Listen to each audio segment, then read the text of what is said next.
Music is melody, music is harmony, and music is rhythm. Music is synergy. For most people, music just happens. The alarm clock goes off and their radio wakes them up. They get in the car and their favorite CD is playing. The MP3 player makes it so they can bring their entire collection with them wherever they go. For most people, music just happens. It's actually a lot more complicated than that.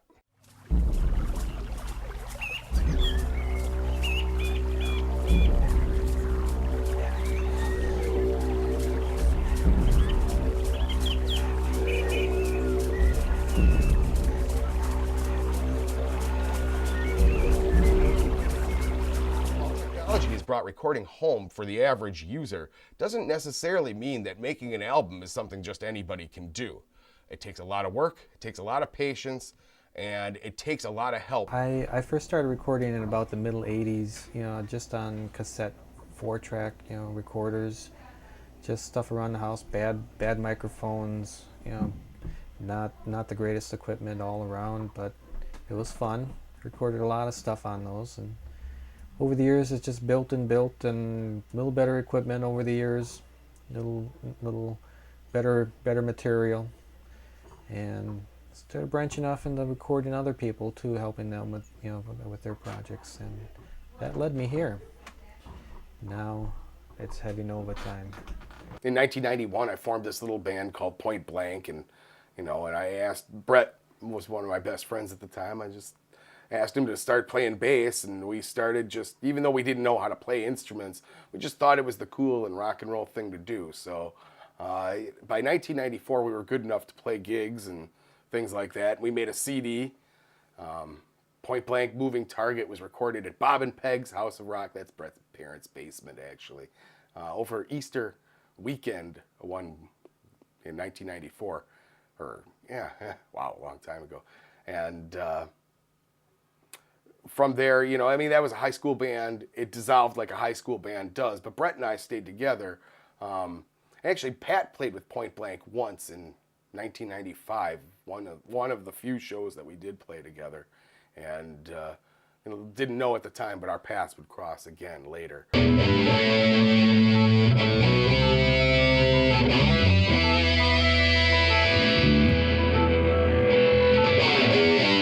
That's it. That's the spot. That's gonna be it. The sweet spot. Is it? All right. I mean, everybody brings their own ingredients. It's like a big kettle, a potluck or something, and everybody brings their own thing to the band, and meshes really well.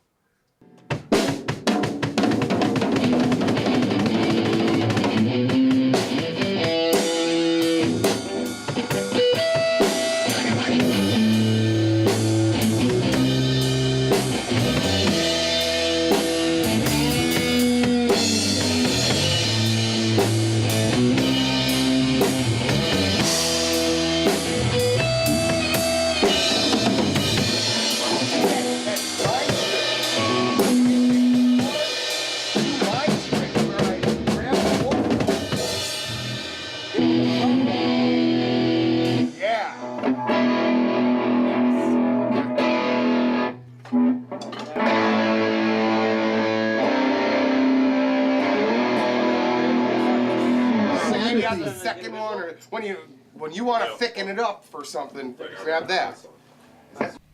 Okay, basically what we're going to do is we're going to mirror exactly what we have. We got the beginning, we got the two verses, and then it goes into the slow part. So now we're going to have two more verses after that, and then instead of going into the same breakdown that we got, we're going to go into something similar, but it's going to be different chords. We'll figure that out later. And then it's going to be kind of a slow building solo. And we're going to solo out, and it's just going to pick up tempo, I don't know, every 2 times through, something like, we'll figure that out too later. But that's the way I picture how we're going to end it. It's just going to be a solo out, maybe on the record. It'll fade out possibly. I don't know.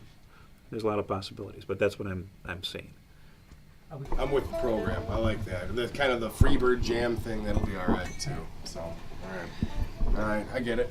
And when you come up with something that starts as like a little seed, like in this particular song, it just came up with just a little bass line, that we recorded, and it just, kind of sat there for a while, and then you turn it over to everybody else. They put their input in, then it becomes something bigger than maybe what you had thought in the beginning, and doing that type of thing with your friends, and it's it's a good time. I love music. I can tell you that. It's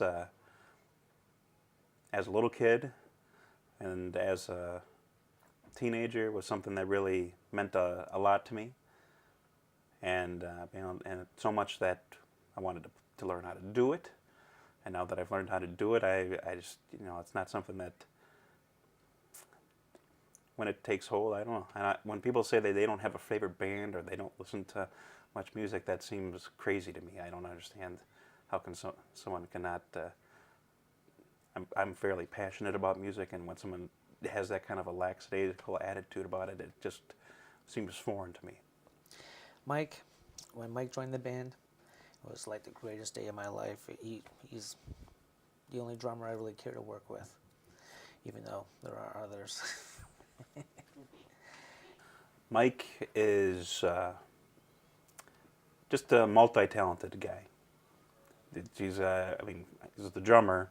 He's a talented drummer, but I think he's also a great singer, really good at doing background vocals. Having him really changed the dynamic of the band, I think. So just the fact that he can do a lot of different things really helps. Mike's a true family man. He has 2 boys that are his world.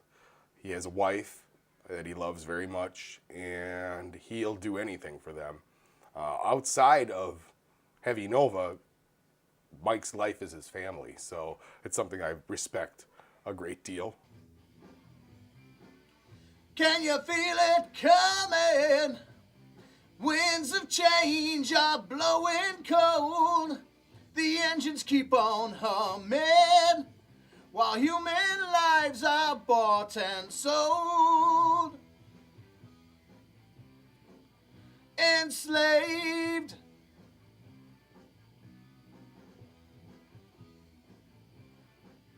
Enslaved.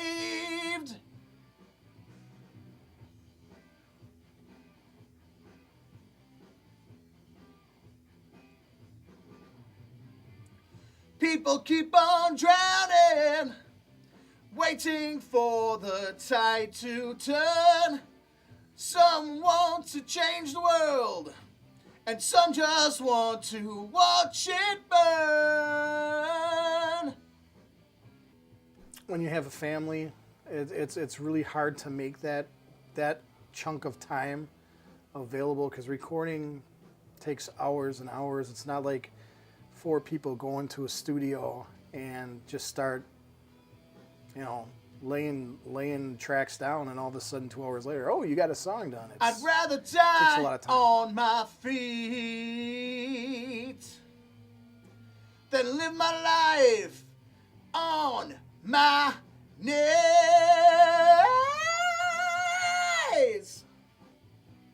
The chemistry's awesome. I've been in other bands, and you've had issues with the infighting and control, and this band, I haven't seen that. I've been in this band since, I believe, 2002, and it's never been an issue. Furthermore, Mike is probably the greatest musician I've ever worked with. He's interesting because despite having had a whole lot of formal training, he's kind of the guy that can pick up any instrument at any given time and make music happen on it. It doesn't matter if it's he's left-handed, but he'll pick up a right-handed guitar and play it, I think that you could put any kind of instrument in front of him and somehow he'd manage to make music on it. That's something special. He's got a great voice, he's a great drummer, and I feel lucky to have him in the band.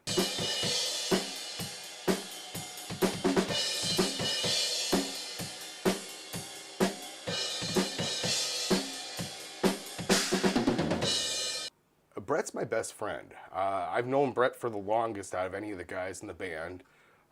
We started working together at a grocery store called Randy's Food Mart. It was on 76 in Hampton when I was 14 years old. Brett is not just a great guy, He's an amazing bass player, actually. But Brett's family treats me like they're my family. He's a real special guy. Really talented. I like to call him the voice of reason. He's the person who keeps me on track. Keeps me from falling on my face a lot of times.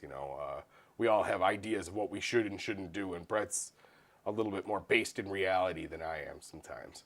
Brett, the bass player. Being a bass player myself, there's a bit of a kinship there, but Brett's a completely different type of bass player than I am. But again, he knows his way around his instrument. It's very, very good. I have no complaints about Brett whatsoever.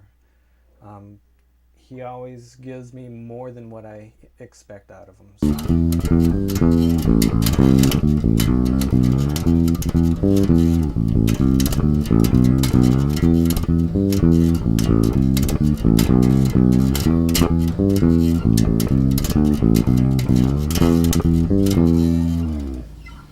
I'm Brian Johnston. I'm Well, 36 Brian, years old, we've known and I each play other guitar in heavy pretty nova. long.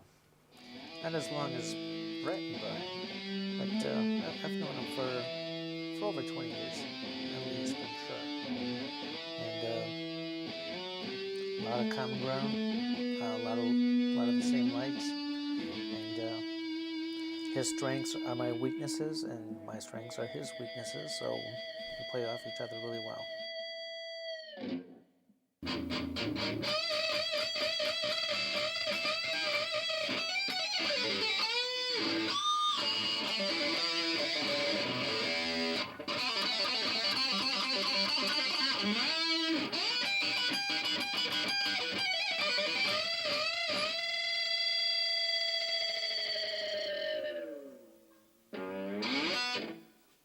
That was cool.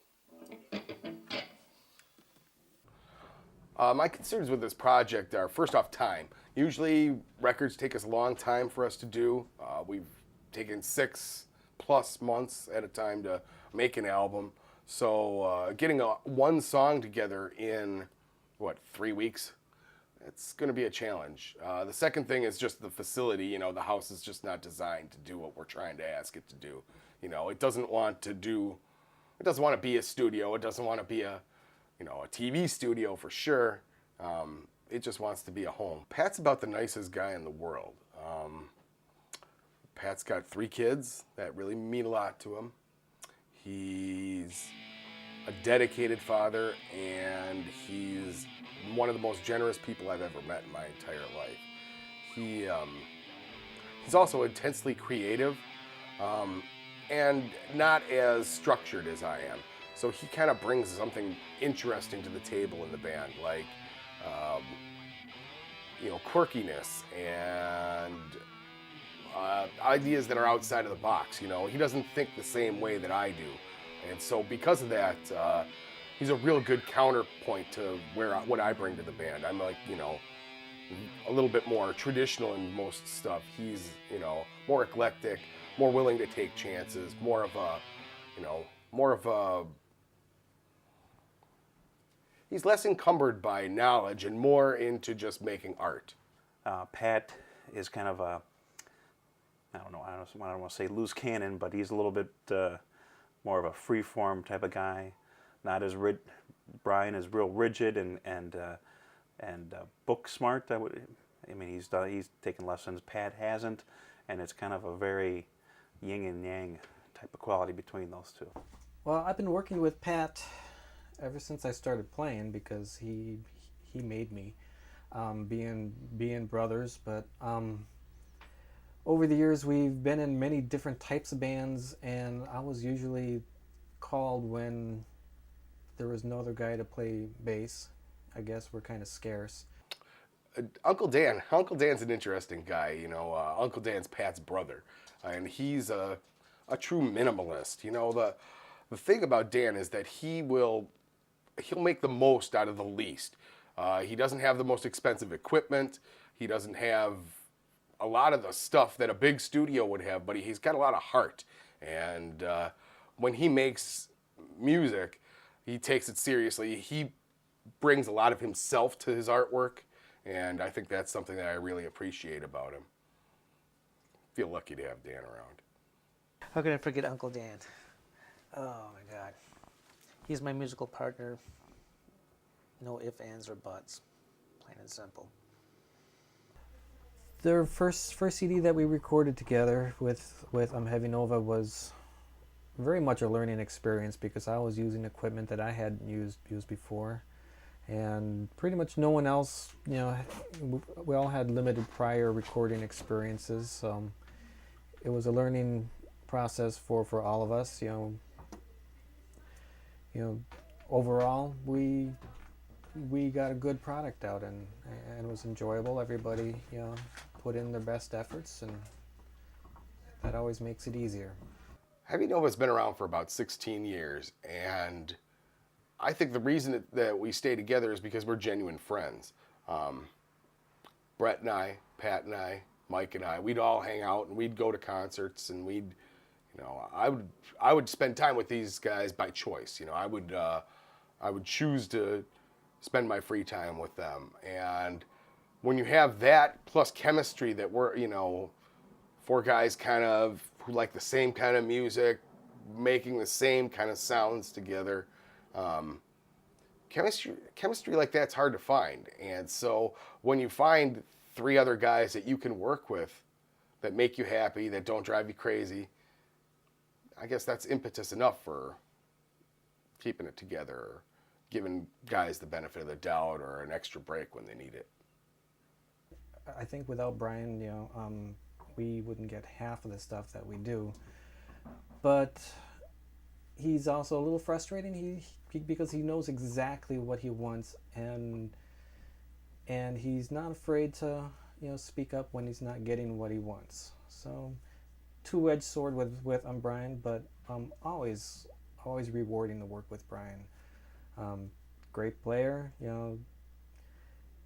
and like I said, he knows what he wants, and I'd rather work with someone that knows what they want than someone that doesn't know anything about what they want, because that makes my job so much easier when they know what they want. Until we get to the stage that we're at now, then Brian gets even more picky, and we could spend hours picking some of the parts apart, but in the end I think it's worth it if it benefits the song, and it usually does. Actually, in the recording process, I'd have to say my favorite part is mixing. The recording itself, tracking the guitars or the vocals or any of those sort of things, that's actually tough for me. It's nerve-wracking. The red light kind of, freaks me out a little bit. But mixing, on the other hand, is where I get to fix whatever mistakes I've made and to create the illusion of being better than I really am. And so I kind of like that part. We're still in the middle of mixing, and we still got some work to do, and we're under the gun with that. But as far as recording, it's gone pretty well. I had some problems recording my bass part. I had to kick everybody out of the room because I didn't want to document my struggles, I guess. But everything's gone pretty well so far. I think it's just a matter of fine-tuning everything, and when I'm really excited about getting the finished product. It's hard for me to admit, the solo might be a little too loud. I actually, fought to keep it that low, in my own taste. I probably wanted just a little bit more, and I've been trying to get Pat's, slide more unpronounced too. I just want like that slide to. I had turned it down. I'm picture it. I visualize you guys from Mike's advantage on stage, and Pat's slide is him running from one side of the stage to the other while you come out and do your solo. And if you do that too, I think I already heard some pan action going on the pick slide. Don't be afraid to make that extra pronounced. It's totally pronounced. It's just that it brought the volume on the pick slide down. Yeah. Because it was up there at the same volume as your solo. Should be about the same. Yeah, I thought it was in the way. Okay, well, And again, I didn't hear enough of it. It's a pretty cool take. I will say this: I'm pretty happy, for a one take, an honest solo. That's the real deal. That was, no touch ups or anything.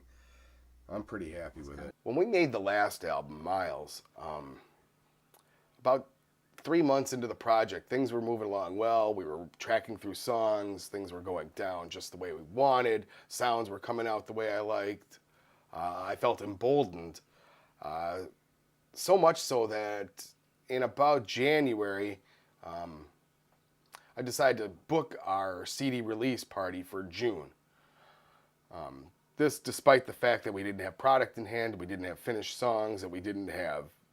There's any number of things. I don't know what the heck I was thinking, but it forced us to get going. It forced us to get the project finished, and, we made it. We got CDs in hand 3 days before our gig. It was, nerve-wracking, but we managed to get it done. I guess when I think about that, and I think about this project, what we're doing right now, Metamorphosis, boy, it feels like the same sort of space. It feels like I've bitten off a little bit more than I can chew. I barely know how to make a CD. I certainly don't know how to make a TV show yet, so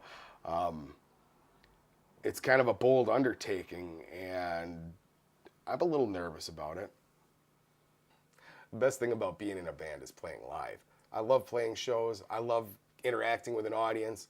I love getting a chance to see, people listening to our stuff and, maybe singing along and what have you. Camaraderie is great, but the energy from a live show, that can't be beat.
Keep on drowning, waiting for the tide to turn. Some want to change the world, and some just want to watch it burn. It's late.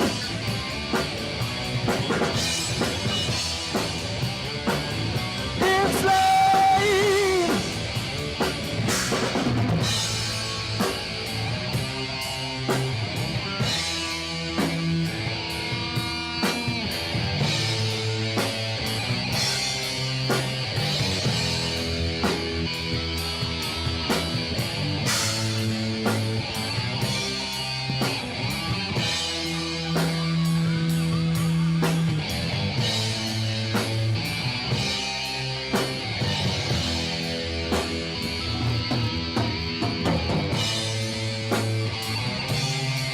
I'd rather die on my feet than live my life all my way.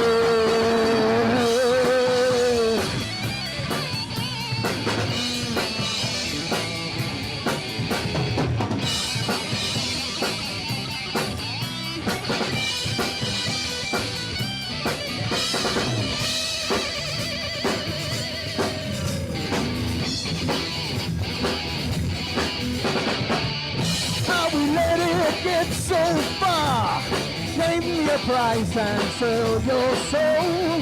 Now I see the way things are. Nothing less than total control. Enslaved.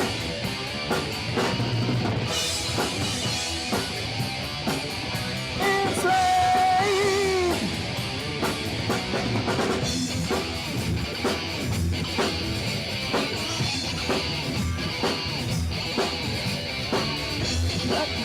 It's getting late.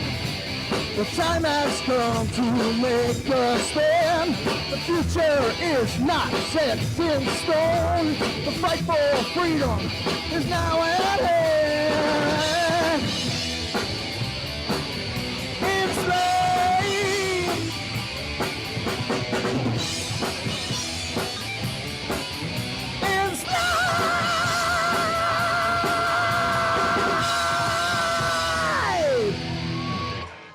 All right. Yeah, that's the stuff. All right.